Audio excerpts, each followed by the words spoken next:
ఈ అబ్బాయి మీద అయితే మనుషులైతే ఉంటారు. కానీ ఆళ్ళైతే మనుషులు గాదు. ఎందుకనంటే ఈ వీడియో లాస్ట్ వరకు చూస్తే మీకు అర్థమవుతది. వాళ్ళైతే దయ్యాలు. అతని మీదైతే ఉండి అతని ఇంట్లోకైతే వస్తారు. ఈళ్ళెవ్వరికీ కనబడరు ఇతనికి తప్ప. ఇంగ వాళ్ళు సిగరెట్ తాగితే ఇతను సిగరెట్ తాగాల్సిందే. ఈ తాత మందు కొడితే ఇతను కూడా మందు కొట్టాల్సిందే. ఇగ ఈ పిల్లవాడు చిప్స్ మొత్తం స్నాక్స్ తింటే చిప్స్ తినాల్సిందే. ఈమె ఏడిస్తే అతను కూడా ఏడవాల్సిందే. ఇవన్నీ బాధలు భరించడం అతని వల్ల కాదు. ఆ తిన్న ఫుడ్ మొత్తం వామిటింగ్ చేసుకుంటాడు. నా వల్ల కాదు, మీరు వెళ్ళిపోండి, మీరు చేసేవన్నీ నేను చేయలేకపోతున్నాను, నన్ను వదిలేసి వెళ్ళండి అనంటే వాళ్ళు కొంచెం కూడా రెస్పాండ్ గారు. ఇక ఒకరోజైతే ఆమె వస్తుంది. ఆమె ఎవరనంటే అతని యొక్క గర్ల్ ఫ్రెండ్.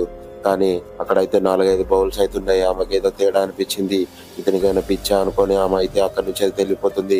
ఇక అతను బాధపడతాడు, వీళ్ళందరూ నన్ను వదిలిపోతలేరని.